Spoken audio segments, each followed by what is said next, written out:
नमस्ते everyone, Monika astrology में आपका बहुत बहुत स्वागत है। आज हम चर्चा करने जा रहे हैं कुंभ लग्न की। और दिसंबर का महीना कुंभ लग्न वालों के लिए किस प्रकार की परिस्थितियां लेकर आ रहा है और कैसे हमें पूरे महीने को प्लान करना है, ये हम आज जानने की कोशिश करेंगे। सबसे पहले बात करते हैं ग्रह गोचर की। बुध जो है वो 3 दिसंबर से 27 दिसंबर तक धनु राशि के अंदर प्रवेश करेंगे। सूर्य 16 तारीख को धनु राशि के अंदर आएंगे और शुक्र 5 दिसंबर से 29 दिसंबर तक धनु राशि के अंदर रहेंगे। मंगल जो है वृषभ राशि के अंदर वक्र अवस्था में है पूरे ही महीने, और गुरु मीन राशि के अंदर है मार्गी, और शनि मकर राशि के अंदर मार्गी अवस्था के अंदर है। ये कुछ ग्रह गोचर हैं जो हमारे जीवन में असर करते हैं।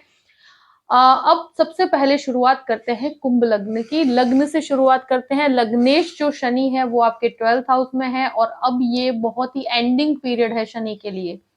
और मार्गी है जो एक बहुत अच्छा समय है एक तरह से, क्योंकि इतने समय से वो वक्रावस्था में थे। कहीं ना कहीं हेल्थ को लेकर काफी प्रॉब्लम्स होती थी, जो भी परिस्थिति थी, कॉन्फिडेंस के अंदर काफी आपको नेगेटिविटी महसूस हो पाएगी। यानी कि ये अभी तक जो वक्र अवस्था के अंदर थे वो आपको नेगेटिव इम्पैक्ट दे रहे थे, और अभी ये मार्गी होने के कारण वो आपको सही मार्ग दिखा पाएंगे। दूसरी चीज, जो डिसीजंस हैं उसमें एक तरह से आप स्थिरता महसूस कर पाएंगे। पहले से आपके डिसीजन मेकिंग के अंदर काफी इम्प्रूवमेंट होगा। और एक चीज मैं जरूर कहूंगी कि अपने अंदर बहुत ज्यादा जिद्दी नेचर को, यानी कि स्टबर्न नेचर को डेवलप मत होने दीजिएगा, क्योंकि ये जो शनि की टेंडेंसी होती है कि व्यक्ति जो एक चीज को पकड़ लेता है वो अपने हिसाब से ही करने की कोशिश करता है। मगर आप थोड़ा सा फ्लेक्सिबिलिटी को एक्सेप्ट करेंगे, यानी कि आप अपने कंफर्ट जोन से बाहर निकलकर अगर कोई भी प्रकार के फ्लेक्सिबिलिटी रखते हैं डिसीजन मेकिंग के अंदर भी, नई चीजों को एक्सेप्ट करते हैं, नई टेक्नोलॉजीज को एक्सेप्ट करते हैं, तो यहाँ आपको काफी अच्छा रिजल्ट प्राप्त होगा। एक तरह से कहूं कि बहुत ज्यादा इंप्रूवमेंट नहीं कहूंगी, मगर आपको 40% तक आपके कार्यस्थल में भी काफी इंप्रूवमेंट महसूस होगा। प्लस आपकी कार्य पद्धति के अंदर भी पहले से नेगेटिविटी बहुत यहाँ पर कम होती हुई मुझे नजर आती है। तो एक तरह से स्टेबिलिटी का समय है। द्वितीय भाव का स्वामी गुरु है, और गुरु अपने ही घर में बैठा है, और अब वो मार्गी है, तो एक तरह से यहाँ गुरु का बहुत पॉजिटिव रिजल्ट नहीं मिलता, मगर फिर भी मैं कहूं कि ये है अपने खुद की राशि में। और गुरु मीन राशि के अंदर जो जो आपके काफी समय से जो फैमिली मैटर में डिस्टर्बेंसेस थे, डिस्प्यूट थे, तो वहां पहले से काफी सुधार है। प्लस वाणी के अंदर भी आप कोई भी टीचिंग सेक्टर में है या कुछ भी बोलकर कार्य करते हैं, सेल्स के अंदर है, आप कोई भी प्रकार का मार्केटिंग का कार्य करते हैं, कि कोई भी ऐसी चीज के अंदर है कि जहां वाणी का उपयोग होता है, तो वहां आपको काफी अच्छा डेवलपमेंट महसूस होगा। और एक तरह से पहले से वाणी में काफी सुधार है। सेविंग्स, मैं ये नहीं कहती कि बहुत ज्यादा सेविंग्स होगी, मगर जो पहले जो स्टेबिलिटी नहीं थी, एक अस्थिरता थी आपके सेविंग्स के अंदर, तो अब आपको सही तरीके से आप सेविंग्स कर पाएंगे, उसमें सुधार होगा, पहले से इंप्रूवमेंट आप महसूस कर पाएंगे। फाइनेंशियल कंडीशन में भी आपको पहले से बेटरमेंट है। एक तरह से ये फैमिली मैटर में भी जो डिस्प्यूटेड स्थिति थी वहां पर भी आपके लिए पहले से बेहतर स्थिति है। अब बात करते हैं थर्ड हाउस की। तृतीयेश जो है वक्रावस्था में है, तो कोई भी भाई बहनों के साथ जॉइंट बिजनेस के अंदर आपको अभी कोई भी प्रकार के बड़े डिसीजंस नहीं लेने चाहिए। कोई भी नए इनिशिएटिव लेना चाहते हैं तो थोड़ा सा संभलने का समय है अभी यहाँ।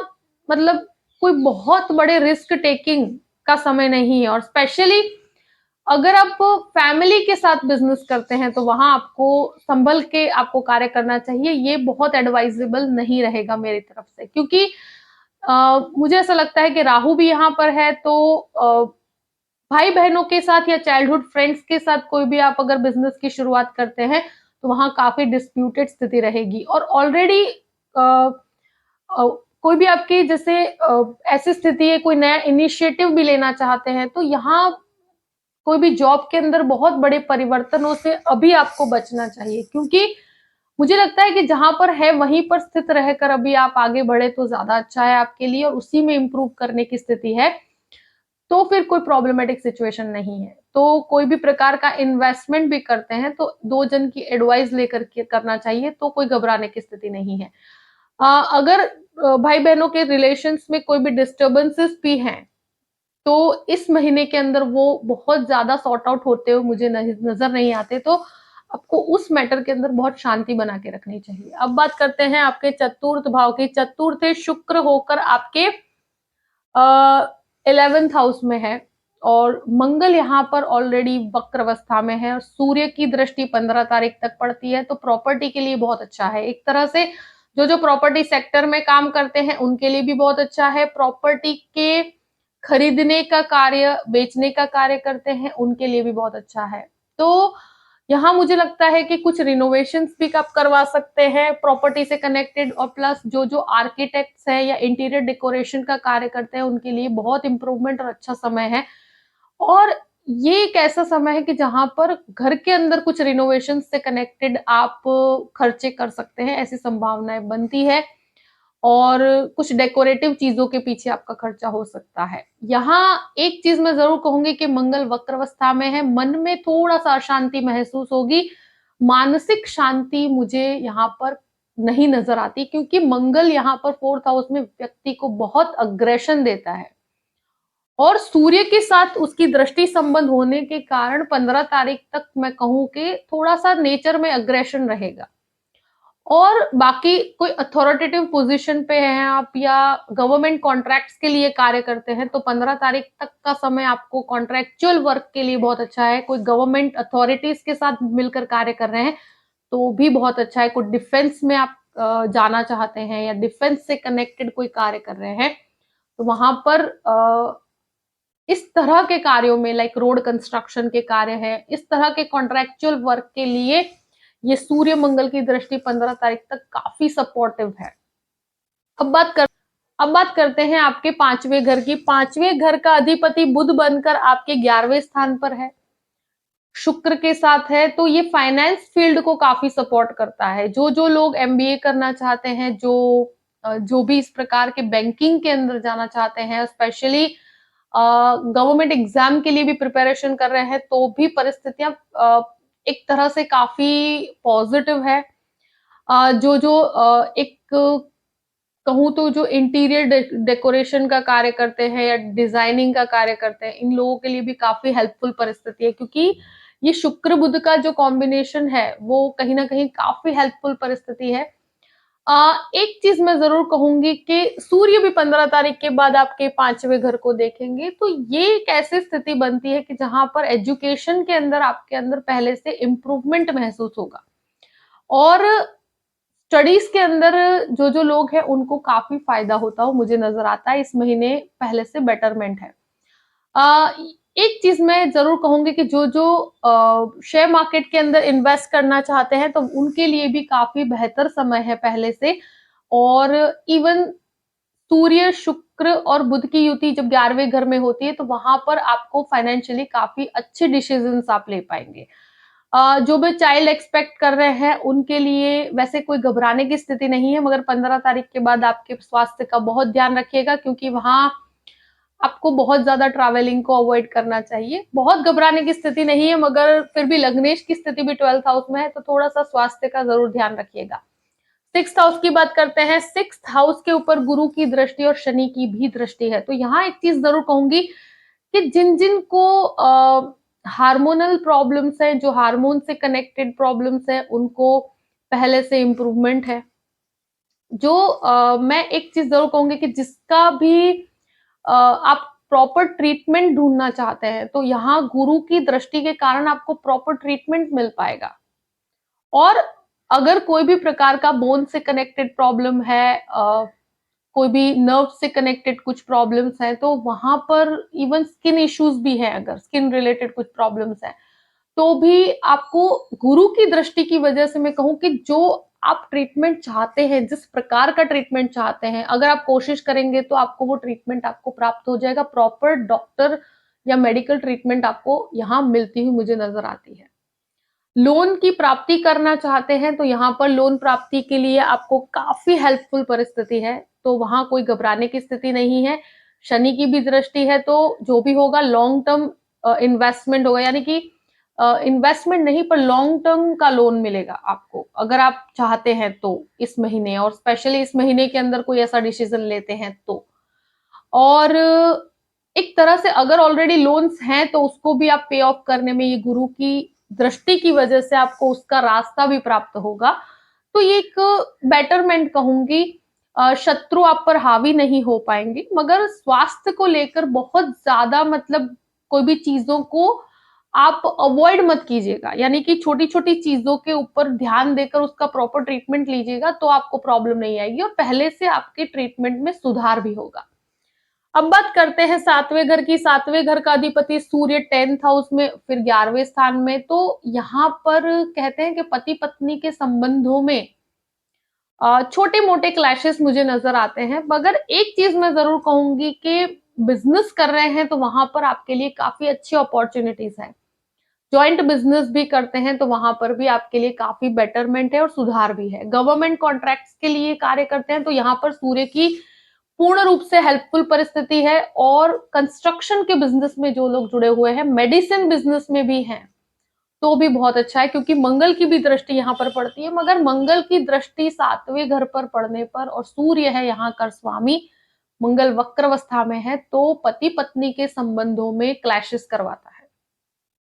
अब अगर आप पार्टनरशिप में भी हैं तो पार्टनरशिप में आपको बहुत शांति से चीजों को डील करना पड़ेगा और शांति से आपको डिसीजंस लेने पड़ेंगे। बहुत ज्यादा आप अगर डिस्प्यूटेड स्थिति क्रिएट करेंगे तो आपको प्रॉब्लमेटिक सिचुएशन हो सकती है। उतार करते हैं आपके 8वें घर की। 8वें घर का अधिपति बुध बनकर 11वें स्थान पर है, तो यहाँ पर रिसर्च के अंदर काफी इंप्रूवमेंट है। फॉरेन लैंड से कनेक्टेड कोई भी कोर्सेज करना चाहते हैं आप, जो स्टूडेंट से बाहर जाना चाहते हैं, स्पेशली जो भी आईटी के अंदर जाना चाहते हैं या कोई डिजाइनिंग संबंधित कोर्सेज के अंदर आगे बढ़ना चाहते हैं, तो वहां पर आपके लिए ये महीना बहुत अच्छा है, आपको लाभ मिलेगा। आपके अगर कोई भी फाइल अटकी हुई है तो ये महीने आपके लिए बहुत अच्छे चांसेस हैं कि आपको इसमें पॉजिटिविटी मिले। तो बहुत घबराने की स्थिति नहीं है, रिसर्च के अंदर भी आपको काफी डेवलपमेंट प्राप्त होगा। अब बात करते हैं नवम भाव की। नवम भाव का अधिपति खुद 11वें स्थान में है और केतु यहाँ पर स्थित है। आध्यात्मिकता में बहुत अच्छा इंप्रूवमेंट है। एक तरह से कहा जाए कि भाग्य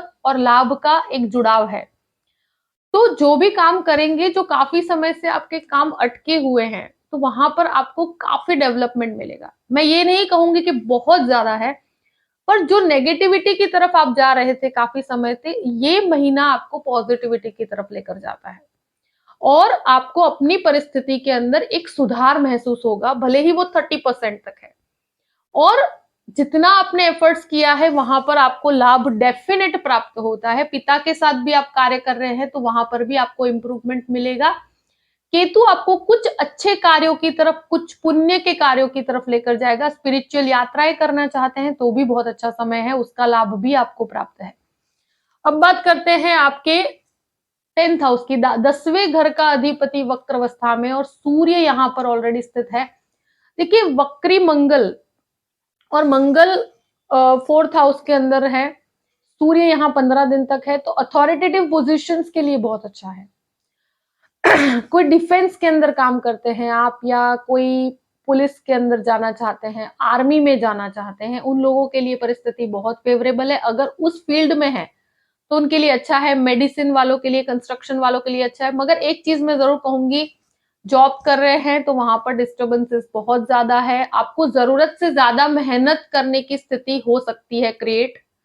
यहाँ 7th हाउस का स्वामी एक तो 10th हाउस में, प्लस 10वें घर का स्वामी वक्रावस्था में होने पर काफी स्ट्रगल करना पड़ता है जॉब में। जॉब के अंदर सर्वाइवल का इशू आता है, तो ये चीज जरूर रहेगी। मगर मतलब आसपास का एनवायरनमेंट भी ज्यादा कंफर्टेबल नहीं रहेगा, मगर आपको इसमें सरवाइव करना होगा। और यहाँ पर स्ट्रगल के बाद भी मैं कहूं कि काफी इंप्रूवमेंट होगा पहले से। अगर आप स्टेमिना के साथ, इसमें काफी मेहनत की परिस्थिति भी बहुत ज्यादा है, क्योंकि ये मेहनत भी जरूरत से ज्यादा करवाता है। कहीं पर आपको लोगों का सुनना भी पड़ सकता है, और ऐसी ऐसी स्थिति होगी कि जहां कॉम्प्रोमाइजेस भी करने पड़ेंगे। मगर ये स्थिति के अंदर मैं कहूं कि सूर्य का भ्रमण कहीं ना कहीं आपको बहुत बेटरमेंट देता है, और अभी वक्री मंगल होने के कारण अभी बहुत ज्यादा बदलाव की स्थिति भी मैं यहाँ एक्सेप्टेबल नहीं कहूंगी। जॉब में बहुत बड़े परिवर्तनों से अभी आपको बचना चाहिए, जहां पर है वहीं पर स्थित रहकर अगर आप काम करते हैं तो वहां पर आपको इंप्रूवमेंट मिलेगा। 11वें स्थान की बात करते हैं। 11वें स्थान का अधिपति आपके सेकंड हाउस में है। शुक्र बुध और सूर्य की युति यहाँ पर बनेगी। सूर्य 15 तारीख के बाद आएंगे। देखिए, कहते हैं ना कि कोई प्रॉपर्टी इशू है, अगर आपका कोई हेरिडिटी से कनेक्टेड कोई प्रॉपर्टी है तो वहां पर आपको काफी बेनिफिट प्राप्त होंगे। उससे कनेक्टेड बड़े भाई बहनों के साथ छोटे मोटे क्लैशेस हो सकते हैं, पर वहां आपको बेनिफिट प्राप्त होगा। और यहाँ जो फाइनेंशियल कंडीशन पहले से इंप्रूवमेंट है, आप बिजनेस भी करते हैं तो वहां पर आपके लिए पहले से सुधार की परिस्थिति बनती है। यहाँ शुक्र बुध की युति भी बनेगी, जो आपका एक तरह से भाग्य का स्वामी आपके जो 11वें स्थान पर है, तो पहले से परिस्थितियों में इंप्रूवमेंट है और बिजनेस के अंदर बहुत ही अच्छे डेवलपमेंट आप देख पाएंगे। इवन जॉब के अंदर भी आपके लिए फाइनेंशियली कंडीशन में या फाइनेंशियली आपको लाभ होता हुआ मुझे नजर आता है। 12th हाउस की बात करते, 12वें घर में शनि खुद के घर में है, तो फॉरेन लैंड से कनेक्टेड कोई भी कार्य है तो वहां पर आपके लिए पहले से बेहतर स्थिति है। मैं कहूं कि विदेश जाना चाहते हैं जो भी स्टूडेंट्स, उनके लिए ये महीना बहुत इंपॉर्टेंट है। एक तरह से शनि का आखिरी अंतराल है, तो यहाँ आपके लिए डेवलपमेंट की स्थिति बनती है। और अगर आप विदेश घूमने जाना चाहते हैं तो भी परिस्थितियां काफी फेवरेबल है। ये एक ऐसी स्थिति है कि 12th हाउस के अंदर कुछ खर्चों के कारण आपको परेशानी हो सकती है, तो अपने खर्चों को प्लान करके चलिएगा और यहाँ पर वेस्टफुल एक्सपेंसेस से आपको दूर रहना चाहिए। एज अ रिस्पॉन्सिबिलिटी भी कुछ ऐसे एक्सपेंसेस हो सकते हैं, मगर फिर भी पहले से परिस्थिति नॉर्मल है। और अगर कोई लीगल इशू भी चल रहा है तो वहां पर भी पहले से सुधार है। तो देखिए, जो भी परिस्थिति थी मैंने आपके सामने रख दी है। कुंभ लग्न वालों के लिए जो भी स्थिति है उसमें आपको किस प्रकार से निर्णय लेने हैं वो आपके सामने मैंने रख दिया है। आई होप कि ये वीडियो आपको पसंद आया होगा। पसंद आए तो लाइक भी कीजिएगा और सब्सक्राइब भी कीजिएगा। अगर आप मुझसे कंसल्टेशन लेना चाहते हैं तो डिस्क्रिप्शन बॉक्स में मैंने अपना ईमेल आईडी दिया हुआ है, astrologymonica@gmail.com। आप उस पर मेल कर सकते हैं। मैं आपको पूरी ही जानकारी प्रदान करूंगी कि कैसे मुझसे कांटेक्ट किया जाए और कैसे मुझसे कंसल्टेशन लिया जाए। अपनी परिस्थितियों को ध्यान में रखते हुए अपने पूरे ही महीने को प्लान कीजिए और हमेशा खुश रहिए। Thank you so much. जय श्री कृष्ण।